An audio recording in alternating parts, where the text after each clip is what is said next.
Why, hello everybody. My name is Steve Usher and a warm welcome to the Experienced Designers podcast.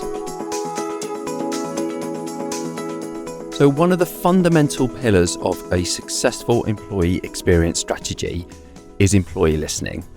And I'm not just talking exclusively about annual engagement surveys here, which are of course an important aspect, but we're also talking continuous, in the moment, journey-based insights.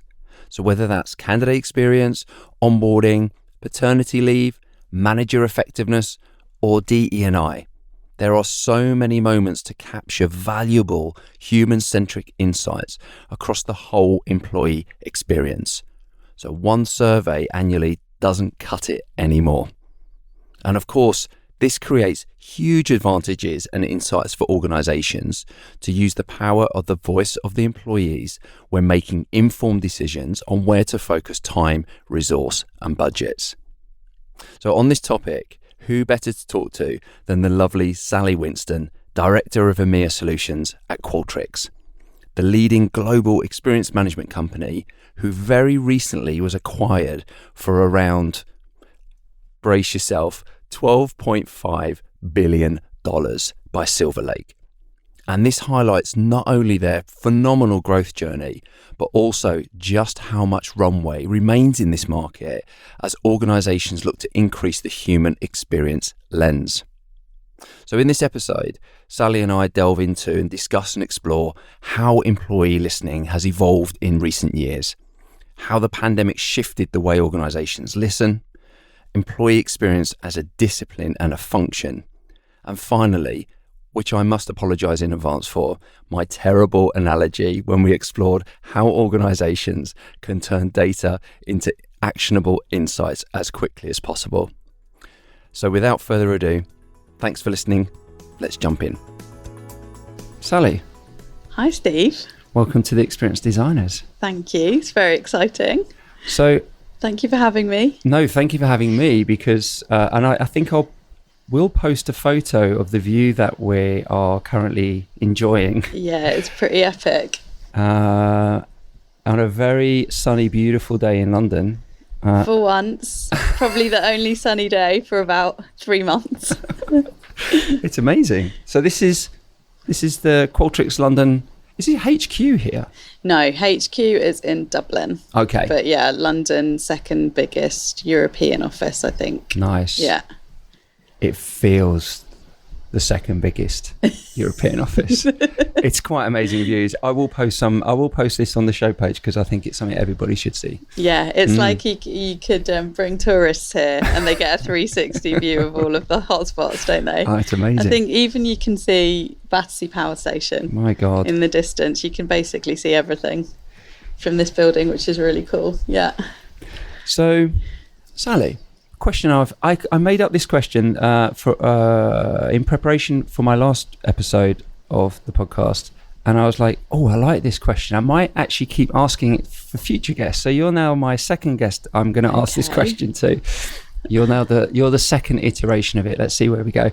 So, Sally, what does a day-to-day human experience look like, or your human experience look like on a day-to-day basis?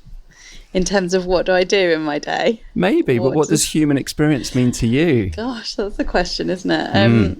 I think for me, I think there's a lot of things that happen that are like micro experiences that affect how I feel and how the people around me, how I can make them feel in every interaction that I have. So when I think about a day-to-day experience, that's what I think about, like the small things that happen or the small things that I could do that might change things. So, and if I think about like today as an example, obviously when I haven't seen you in person since pre-COVID, you gave me a massive hug. That was nice. That was a good, like, we haven't seen each other in such a long time.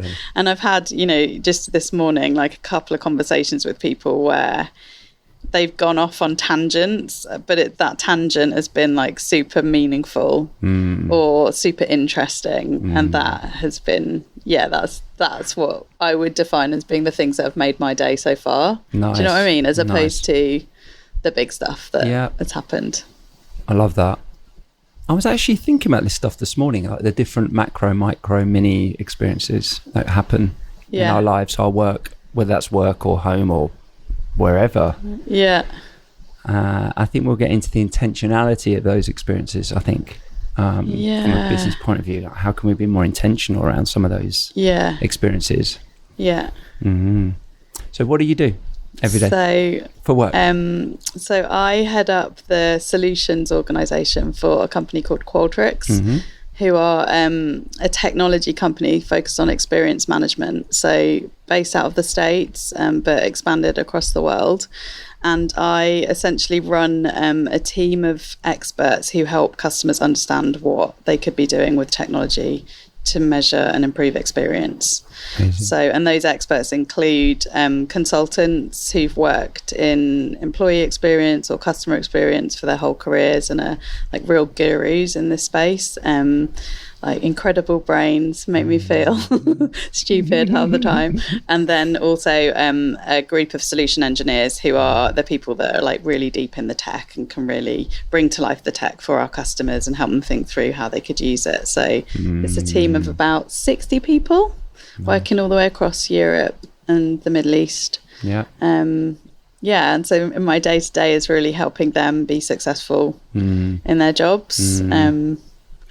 And making sure that they get like all of the blockers that are removed from them doing a good job are removed, and that we're really thinking about like what does it mean to deliver good experiences to customers. So that's my day to day, and then I have 2 kids, so the rest of my day to day is stopping my toddler from having 5 tantrums. And today's tantrum was about a green t-shirt that she did not want to wear. I've no idea why. Okay. Isn't it amazing? Yeah. That's my more important job. Yes. But absolutely. My second job is there's something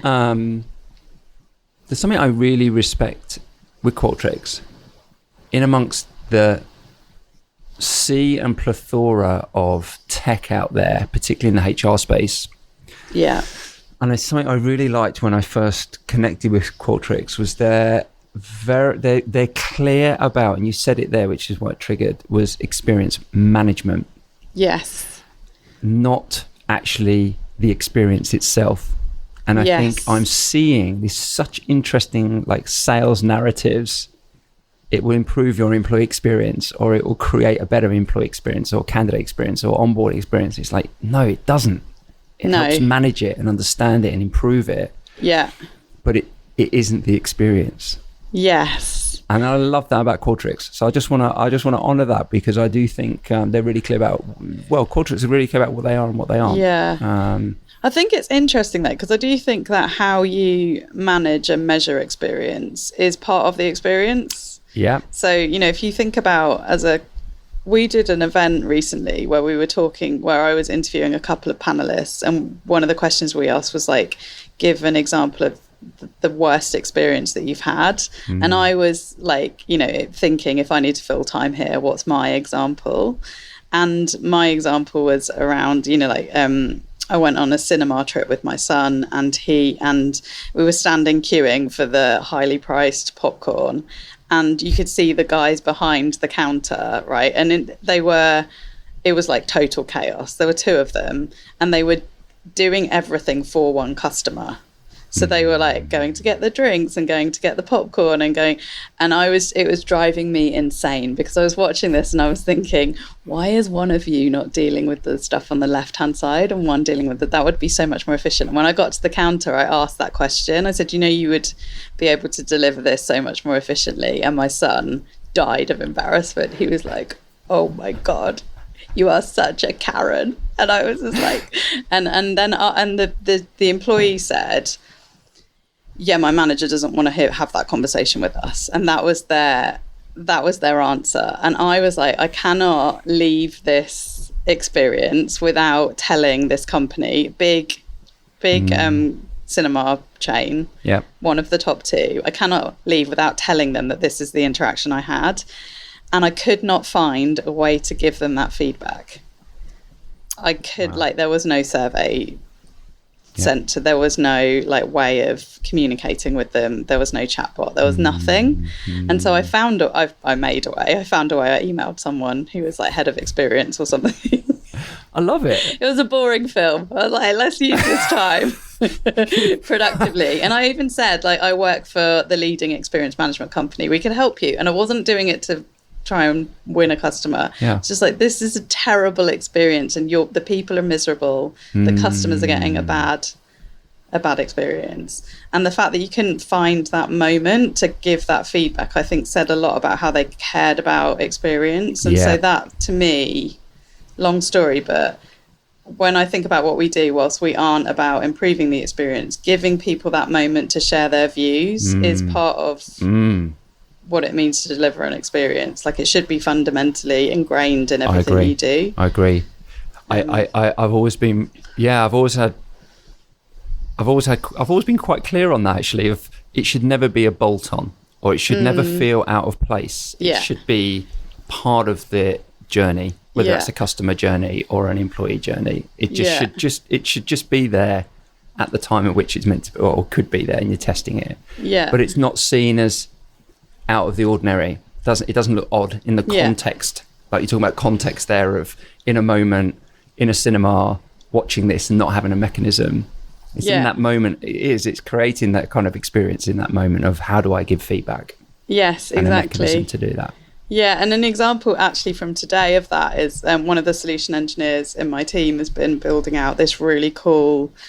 He's like been experimenting with like design principles around like, how does the technology look? How does it show up? And he's built this thing that basically allows us to tailor the way something looks to the experience. So, you know, you're buying a pair of trainers and like, how does that pop up in the moment and look like a seamless part of this experience, just from design, from the way it looks and feels and where it shows up. And that stops it from being like an irritating thing that feels so out of context to being something that is genuinely about this company wants to understand how I feel in this moment. And it's a small thing, like how something looks and feels, but it is still part of that journey. So you've been in research for a while, right? Yes. So I know, because you did kind of you've done qual and quant. Both. Yeah. You have. How are you seeing research and listening evolve in terms of how organizations are doing just that element over the last, say, 5 years or longer? I mean, you know, choose a period of time. How have you seen that evolve? Yeah, so I think the concept that you would ask people for their opinions, when I first started out in this space, like early 2000s, even that was a really new concept for a lot of companies. And it was something that was predominantly quantitative, usually done on paper, like a giant beast of a thing, you know, and then took ages to get the insights, very little action.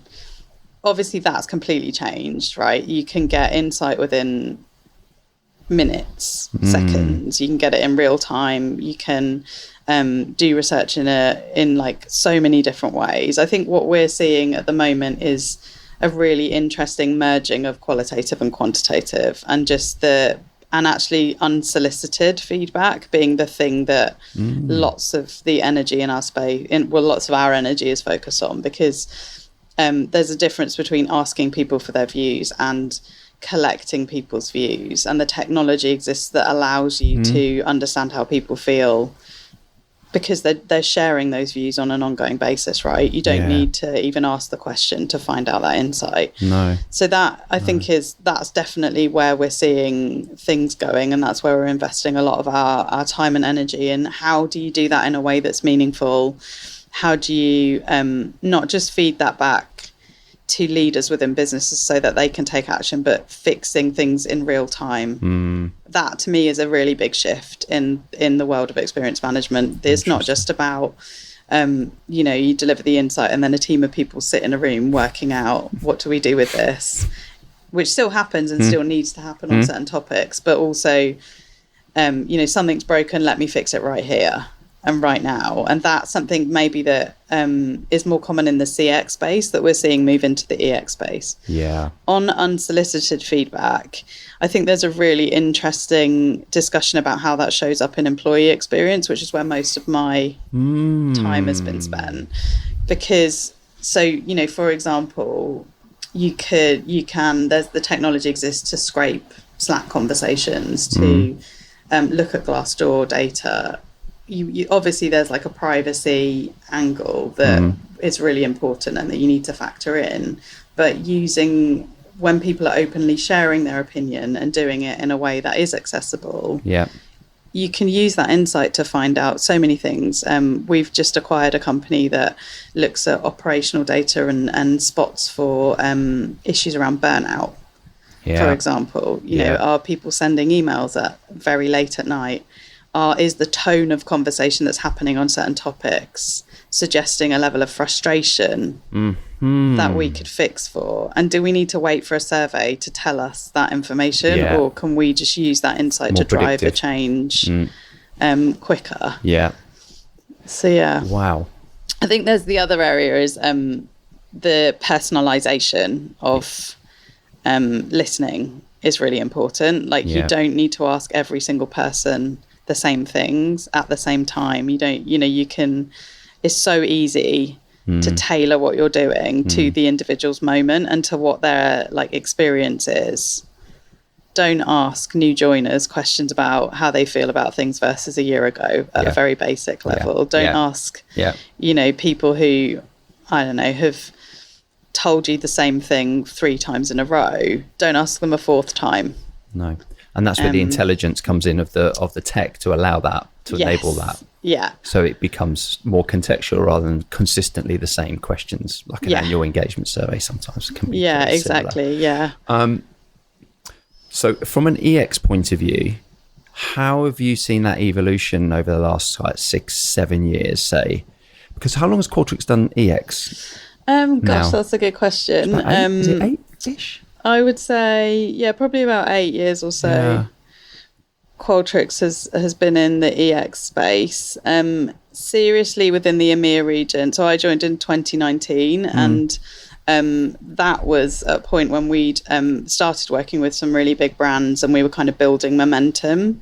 And so I would say like, kind of 2018 onwards, really big growth, but for a few years before that as well. Yeah.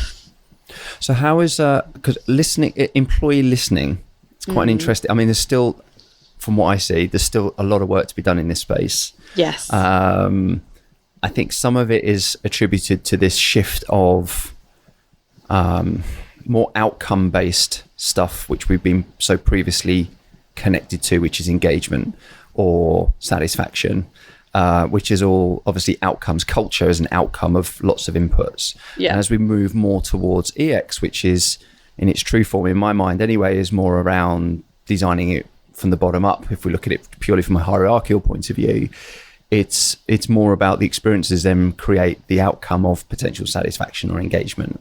Yeah. How are you seeing that from your lens, from a data and a listening perspective, kind of that evolution and that shift from, let's say, even from an engagement to employee listening? Yeah, so it's super interesting because I think for lots of companies, the need for metrics is really important. The ability to, and I understand that, right? Because the ability to say across, I don't know, say you're an organization with thousands of teams and hundreds of thousands of employees, to be able to take one measure or a couple of measures and look holistically across, helicopter view, where are problems, where are high spots of like best practice. It's very difficult to do without outcome metrics that allow you to, roll everything up to. And also a lot of the statistical analysis that you do still has outcomes attached to it, right? What are the things that are driving engagement? But I think what is interesting is, instead of focusing in on those numbers, what we're seeing is people focusing in more on what are the key things that are driving those numbers, and using that information and surfacing that as like the thing that leaders and managers need to know about, and also building in operational data. Yes. which I think HR people have and leaders in this space have known is important, but it's so hard. It's been so hard to get that data into a good space and to connect it seamlessly with the insights that you've got, right? And I think that's becoming much more easy for companies to do. So I would say I don't see a world in any time soon where people stop tracking outcomes. But how those outcomes are evolving is going to be interesting. Like the idea that, like, what is engagement and how is that measured? That's shifting and changing. And we've got people scientists like constantly thinking about how that's evolving. You know, how does the model need to change? Is intention to say the same even as it was before COVID to now? But does that answer your question? Let's riff on it. I mean, I'm really curious because we're moving, and technology, of course, is enabling it, but we're moving from this just pure engagement. Still, lots of companies are still doing just once a year engagements, and even just that feels very outdated. Already, and we're not even. I think we've got so much more to go in terms of the tech evolving even more. I'm just for me, I'm kind of like where does that next step for the organizations in that space look like? And to get them into a thinking around moving from just a pure outcome, and that is important. I'm not discounting. I think it's as a wider listening strategy or a wider intention around capturing more insights from your people. But I'm just curious, like moving them from that state into a future, like employee journey, whether it's employee journey, whether it's into obviously more than connecting into operational data, which we'll also give some clarity on in a minute for those that might go over their people's heads a bit, but let's collect it in. So it still surprises me how many companies are still doing an annual engagement survey as the only thing that they do. Like, that really surprises me because but I think it's interesting to discuss the reasons why that's the case, right? Because the technology exists to measure very frequently, like and to action really frequently. And that's part of the challenge of moving to continuous listening is the expectation of action. Like particularly in an employee setting, if you're a customer and you give feedback and no action's taken, that's a bit irritating. But it is what it is. If you're an employee, like, you're so invested in that organization and you want to give, we get incredibly high response rates to our research because people care about sharing their views, but they also expect action. So I think that's one of the reasons why companies are afraid sometimes of more frequent listening, because it requires more frequent action. I think kind of contradicting my point earlier about metrics, the problem with metrics is then boards start to attach themselves to those metrics and they want to have that data on a particular moment in time, and it's really important that is part of the scorecard that leadership teams think about, because without that then you can't get stuff through on a people agenda. But I think we're seeing one of the things that was really interesting at the beginning of COVID. We launched a solution that was free to any company that just wanted to check in with its employees, and we did that because we had the technology to do it. We could see that this was just going to be like a fundamental shift in what companies needed to think about. And so we launched it, and we had like thousands of companies within days using this technology. And what was super interesting was there were a couple of brands that I was working with who wanted to move into continuous listening but were a bit afraid of doing it and a bit kind of concerned about how much effort and energy it would take, and just did it because it was free. And like they needed to find out how people felt at that moment in time, and then it fast tracked all of their thinking on this topic. We can do continuous listening. It is more insightful. It does give us data that we can work with in a totally different way. It is way more interesting for the leadership team because it's in the moment. It's so flexible. let's just go ahead and experiment with it. I think that's the thing. Lovely. It's like fear of experimentation is sometimes massively. Yeah, we see it all the time. I mean, it's the challenge with experimentation is that there's no concrete outcome that you're pitching to someone. Say, hey, this is what we're going to get on ROI or a specific concrete outcome. The nature of experimentation is you test and learn along the way, and it might fail and move to something else. And some environments just aren't naturally set up for that or have the mindsets in place to support. Yeah. But I think that's a lovely example because it's a moment in time that everybody went through and was having an experience of in some way or form. So it was a really nice move to enable people to do that, because then it as you rightly say there, it just, I can imagine a light bulb moment must have come on to think, well, what if we kept creating feedback or capturing feedback in the various moments of future work life? Here's the value that we could get from this. I mean, it must have really been a and I think the other thing is, like, when you think about continuous listening, thinking about it as something that needs to be super flexible. So it's really useful in a context where you can say, I don't know, we're about to look where there was an example where like in a call center environment where I was talking with a company who knew that there were certain moments where customer satisfaction fell through the floor because there was something new being launched, and that was the employees weren't enabled properly or they weren't supported properly. So what we designed for them was a solution that essentially allowed them to, every time something was launched, quickly check in with employees. Do you have the information that you need? Is this clear?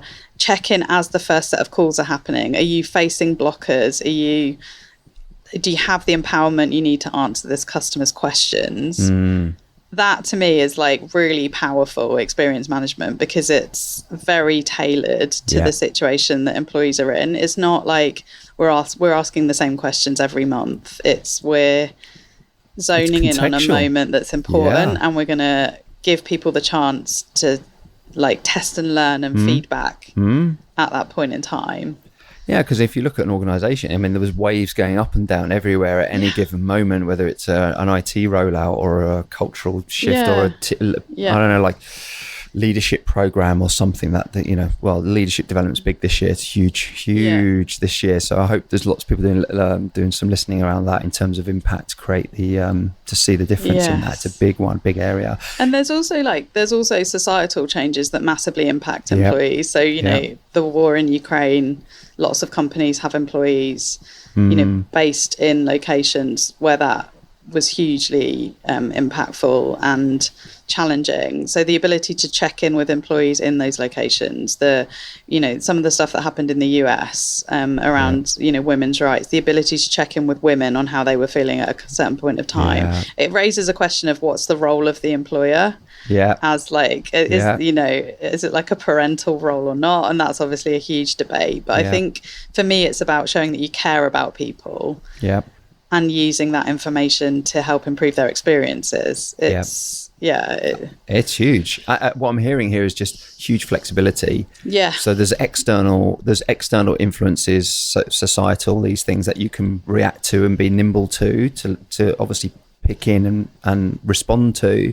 And then internally, you've got this ability to flex around shifts that happen, different patterns emerging. And then you've got your continuous listening of various moments along the employee life cycle as well. And everything in between. So there's so many different contexts in which you can apply this. For HR teams, that could be terrifying. Well, as I just said it, and it came out of my mouth, I was like, we're saying this is so exciting. This is so good. It's like, but we're not running a HR department. Indeed. So I think that's about like creating a framework that is, this is how we're going to do, and this is how we're going to do listening. This is how it fits with our experience management strategy. These are the tools that are available if and when we need them. And these are the basics that we'll embed, and not overthinking it more than that. To be honest, that's I think maybe that's oversimplifying, but that's how I would frame it. I think. From my side as a EX designer, we work with clients we encourage people to just start with one journey. If we talk about employee experience holistically, it's massive. It's too big a chunk to even get started with. In fact, there's still lots of people saying, what is EX? We're still very much in that education phase in many contexts, because people can see it, use it in different ways. So we always encourage, find the moment in your employee life cycle where there's some existing data where it's showing some form of pain point, or something's got some kind of attribution to something that's a challenge. Maybe if you're lucky, you connect it into the CX side. That's a great place to get started. Yeah. And just start there, just start small. And even like onboarding experience design, I mean, that's quite big and chunky. Even that can be quite big and cumbersome. Yeah. Even get even multiple more into it. Yeah. That's actually something that so that concept of starting with one moment or one journey, I think is really important. One of the conversations we're having a lot more, and it'd be interesting to know if you're seeing this as well, in the current economic environment especially, is like return on investment, and this connects in with what we mean by outcome metrics and, you know, operational data and all of that stuff. Because we've got a team of people who build out like ROI models and, you know, value models, which helps companies to spot the moment.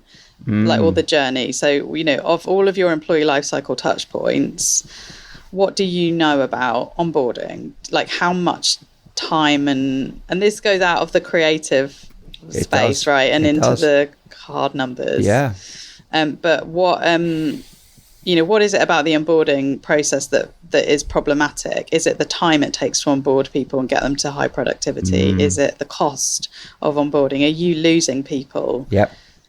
Like with high attrition, and then you can actually put numbers to that, and then say, do you know what, if we focus here, we can improve this by X amount. And we're hearing from a lot of CHROs that is becoming an increasingly important discussion when they're trying to, you know, fight for budgets and you know, demonstrate value, just to be able to put monetary values to things. I agree. I just want to go back to the operational data, the X and O data, of course. But yeah, let's talk about X and O data and why it's important, and to just explain it for people who are at the beginning or don't know what on earth we're talking about when we even talk about X and O data. Yeah, so X and O is like how you know, when I first joined Qualtrics, we kind of talked about the world in that way, and I think it's still a really useful way to think about things. So X data is data that you capture on how people are feeling and what they're experiencing, right? And operational data is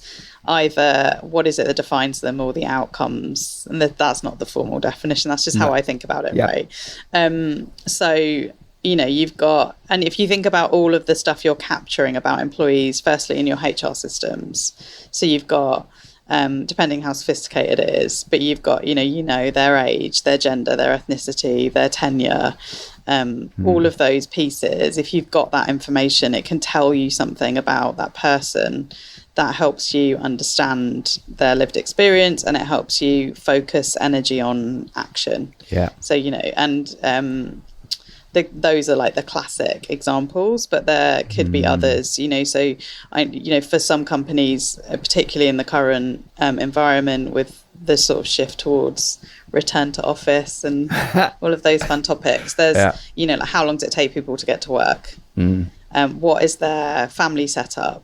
And I think it's really interesting because I think it depends on the culture of, and it depends, you know, and that varies by country. It depends on the culture of a company as to how open, and also the demographics of the workforce, how open they are to sharing that information. But if you can create a culture where people know that you're using that information for good, I think that can be really powerful. And I think that'll be like the next shift, right, in terms of how people feel about the data that they're sharing and giving.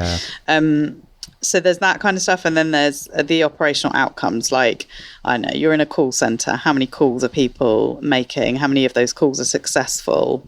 Real business outcome data. How many salespeople are hitting target? All of this information you collect, usually in disparate systems, and that's the challenge. So, but you can bring it all together. Yeah. And sometimes people use our systems to bring the stuff together because it's the one place where they could do that.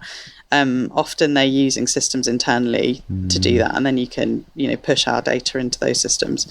Those would be that's how we think about operational data. Yeah. So stuff that's about people and stuff that's about the business outcome. Yeah. I think just to add to that, just imagine capturing people's experiences, thoughts, feelings, and then slicing and dicing that data with operational data to give you greater insight on that experience data, and vice versa. Yeah, and so you can slice and dice, definitely. The other thing you can do is, so we have, in our technology, we've got like inbuilt analytics that will crunch that information in real time and tell you, I don't know, the most impactful thing that impacts whether people can complete calls successfully is the amount of days they've spent in training. Yeah. It could be something like that, and you could get to a space where it's like, I don't know, the likelihood of this person staying in the organization is dictated by how many emails they're getting in a day. I'm making this up, which tells you how stressed they are. Yes. Right? Yeah. There's so much stuff that you can do with this analysis, and that you don't need to have a stats degree or a team of people doing it. You can literally press a button and it tells you the answers. Can get stuff. There's fun in data. There's so much stuff in data. Huh? Do you think? Yeah. I think so. I think so too. I think it can feel overwhelming for people, and it can feel super geeky. But yeah, there's so much you can get. So you mentioned this earlier as well, and I think this is another thing around perceptions of surveys and asking for feedback and different mechanisms is companies then actioning it. Because I think there's I always use this kind of in my head. I don't know why it's a poor analogy. You might laugh at me, or you might go, "That's really good." I don't know. Let's test it. I think of it like this: of like American football team with the quarterback waiting for the ball to come out of the back before then picking it and then throwing it towards one of the other team members to run a touchdown. And in my head, the survey outcome, you should be waiting for stuff coming out. So rather than kind of like, we'll action it. It's really bad, isn't it? Well, it's probably not bad, but I'm like a woman, a British woman. I know. I don't know anything about American football. Well, 50% of our listeners are in America, so they're going to get what I'm saying. No, but it's more like, they should be waiting. They should be like, as soon as that data's coming out, what is the low-hanging fruit that we can action immediately that's going to build trust? How are you seeing companies do that? And what do you think is important to... once that data is being extracted or showcased, or the insights are being generated, what are some of the good companies doing, and how are they doing it? I think more importantly. So I think there's two things. I think the ultimate goal that you want to get to is a place where this data is used to inform every decision, just naturally and organically. The leadership team is sitting down in a board meeting and they're having a debate and discussion about something. They log into... in our scenarios, they log into the Qualtrics dashboard, but it could be whatever. And they're accessing that data to help inform the decision. Yeah. Right? Because they just know that somewhere there's that insight exists, or they're just saying, we don't have that insight, let's run something quickly, capture that insight and use it. Yeah. So I think that to me is like, it cannot be a once-off process. Well, even just getting a once-off process to a place where it works is important, right? Yes. And I think that's sometimes why people don't move away from the annual engagement survey, because they can't work out how to drive action that then creates that environment where leaders want that data on an ongoing basis. Yes. I also think that you have to see action as being like multi-layered. And there's like a lot of tools out there that just talk to like, it's all on the manager. The manager is the most important, and the experience of the manager. And we don't need to think about anyone else, because if managers are driving change, I agree. Then that's the end. That's the ultimate goal. That's the only answer. As a manager, there's some things that you can act, and absolutely you are fundamental to that process. But there's also stuff that is not for you to fix. It's way higher up in the chain. It's for the company to fix strategically, or it's really tactical Like, I don't know, people's computers are broken. Hugely frustrating. Like, we get so much data that suggests stuff like that leads to people leaving companies. So why are we not telling the people that can fix that in real time, you've got a problem over here to fix? So I think you have to think about it as all the different groups that should be taking action in a company. Yeah. I'd love to apply this to a American footballing team. American footballing. I might edit it out. That's not even how you say it, is I might edit it out. The beauty of podcasting. You can't. Now I'm going to keep referencing it, so you can't edit it out. It's okay. It's okay. I don't mind that. It's on me, Steve, for not knowing anything about No, I don't. I'm more than comfortable making an arse of myself. It's totally fine. So, the last area I wanted to ask you, because this is something I think we could probably riff on, I hope. Here's my hunch again, American football, then this question. Employee experience as a function and as a discipline. Yeah. And as a career choice.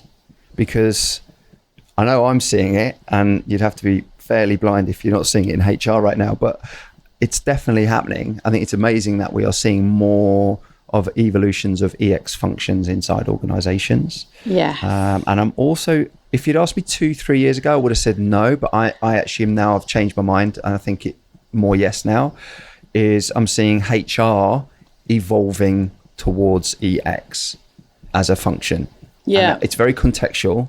Some companies have gone all out and built a team. Others are evolving their HR laterally to enable EX in different ways, not just the reactive HR stuff. And when you would have said it doesn't sit with HR, where did you think it sat? I would have said separate team. I would have said specific competence team, design team. Yeah, okay. But now I'm seeing, like from a people function perspective, I'm seeing more and more HR starting to even do the stuff like design thinking training, to do design sprints, to learn human-centric design. It's very exciting. I think it's because, firstly, I'm sure there was a report recently, I can't even, sorry, very, very unuseful because I can't remember what it was, but it's one of the fastest growing areas of jobs. Yes. Like it's definitely a thing. It's definitely a career path. Yeah. I think that, I think what's interesting is when you think about what HR might have been in the past, and I think HR's always been quite strategic in lots of businesses, right? But it might have been given responsibility for process and policy, and so it wasn't thought of in that kind of creative experience design space. But so much of what employees expect of their employer is about experience design, and you can't create a policy or a process without thinking through what that is in relation to, right? So you can't. Hybrid working would be an absolute classic problem that every company is facing at the moment. There are so many aspects to what that means, and you cannot think about it in terms of, well, let's just be clear with people what the process is. It's like, have we created the right office environment? Are we understanding the impact on productivity? Like there's so much. So HR being like super connected into every aspect of the business, I think is going to be really interesting as well, because you can't own and impact all of that. No. A lot of it sits with the technology team. Yeah. And actually, we're seeing the emergence of experience leaders and the owners of employee experience in the in the IT team. Whoa. So they're seeing it as, hang on, like when people log on in the morning and that's how they define experience. Yeah. But it's not the only aspect of experience. No, the holistic one is so much more complex and human. Yeah. And of course, hybrids forced us to really think about the different places. We've got the first place, the second place, the third place. First is home, second is work, third is Starbucks. Yeah. Third place. And the first and the second now have merged. Yeah. Completely. Wow. I mean, now designed for that. Yeah. And I still think that also it was when employee experience first emerged. I used to see it sitting with quite a lot of comms teams. Yes. And that was comms. Interesting. Yeah, because it still is in a way. Yeah. I've seen it, not too much, but yeah, I've seen a bit. And I think I would say, and this is generalizing, but I would say you see more experimentation then, you see more like the concept of continuous listening in a conversation. So that's quite exciting. Yeah. But the outcomes are still very HR, like they're in HR's responsibility. Yeah. And the themes that are emerging at the moment, diversity and inclusion, burnout, like the hybrid work and what that means. Getting people back to the office. Yeah, all of those themes are like they're real hardcore people issues, and I don't see where else it could sit. No, agree. So I think it's really exciting for HR. I think it's amazing as a practice. I think it's hugely exciting. I think that the nature of the team we're also seeing the nature of the team changing. So we're seeing like the requests for people with data skills. But we see that a lot, right? Because people need to have some, even though it's easy to use, they need to have some level of like data. Like data analysis or data. Yeah. So, you know, like people analytics teams are emerging in lots of the bigger organizations that we work with as one of the key people that uses this data and surfaces it and thinks through the design and but it's super exciting, I think. Well, employee experience manager was the top, I think it was 8 in the top 10 growth roles in the US last year. That's the report. Amazing. I just think that's amazing. I think the fact we're even sitting here talking about we're intentionally designing employee experience, I think is, I always take those reflection moments of like, we're actually talking about this stuff. We never go back, 6, 7, 8 years? Were we really talking about intentionally designing employee experience? I'm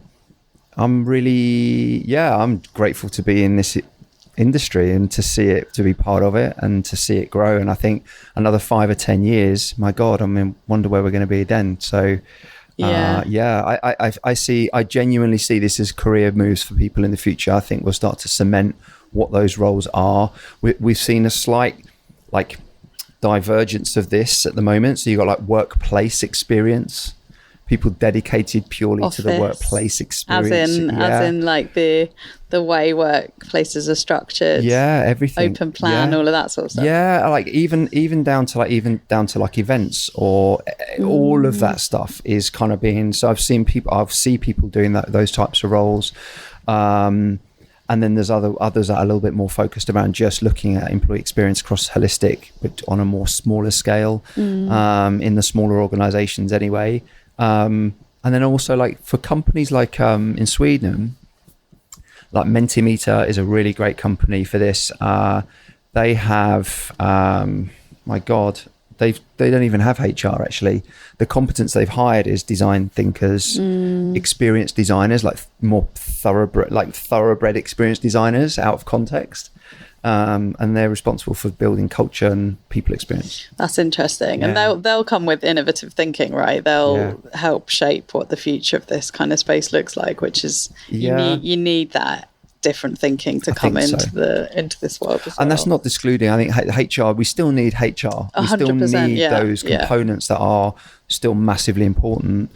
I just see this as a layer, just another layer of additional where they can bring more proactive value to the organization. So if you're sitting in a HR function, you see the opportunity to just test some experiential work. I would be encouraging them to do that because it brings new value in new ways. This is making me think. So we're in a WeWork building. And did you watch the Apple documentary? It's not a documentary. It's like a show about WeWork. No, We Crashed. No, I haven't seen that one yet. It's incredible. It's worth watching because WeWork are an example of like lots of the innovation that was about experience being about workspace, right, came at a time when WeWork was forming. And that is I would recommend everyone watches it because it's such an awesome example of how that innovative thinking is really interesting, but done without HR is an absolute train wreck.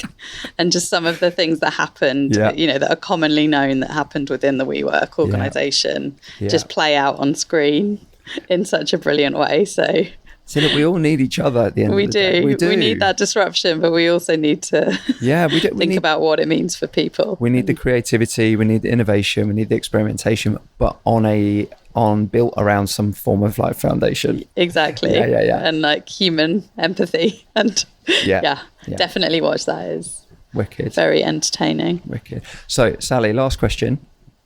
Any advice for anybody getting started with listening? Just any like couple of tips just for people to think about or consider? So I think the key things are like pace is really important. And I would actually say don't do too much, because the expectation of action is there and never goes away. But I would say don't stay in the space of annual listening. Just try doing something that's more frequent and see what impact that has on behavior and on the pace of action, because it just automatically, naturally and organically speeds things up in a way that is really impactful to the business. I would also say don't be afraid to experiment. And don't assume that just because you start doing something in one area, you have to keep it forever. You know, just as long as you're setting the principles in a clear way, then you're not setting expectations. It doesn't matter if you do something and, focusing on one area for 1 quarter or 1 6-month period, and then you move to another area. People get it. That's exciting and dynamic. And I think the other piece I would go back to is your point around journeys, and just picking the journeys that are most broken or most important and starting there. Yeah. And then you don't need to map out the entire thing. Just starting in one place, prove the value. Yeah. And then go beyond that. I think that to me is super important. Yeah. Love that. I support that. Good stuff. Sally, high five. Thank you so much. Amazing. I thought we were going to miss there. I thought we were going to miss each other's hands. No. I was watching the whole way with that one. Thank you for joining, and thank you for having me here in London. I think we should go and grab a bite to eat and have a catch up. Definitely. Yeah, awesome. Thank you for joining. Much appreciated. See you soon. Thank you. And there you have it, another episode of the Experience Designers podcast. Thank you so much for your hospitality, Sally. Without a shadow of a doubt, the best location I've recorded the podcast at so far. The Qualtrics London office has the best views of London, without a doubt. So thank you again for that. And as always, if you want to connect with Sally, all of the links are available in the show page. And of course, thank you, our listeners, for supporting the podcast. Please like, comment or share, as it goes a long way to growing our audience. So thank you ever so much for listening. Until next time, bye for now.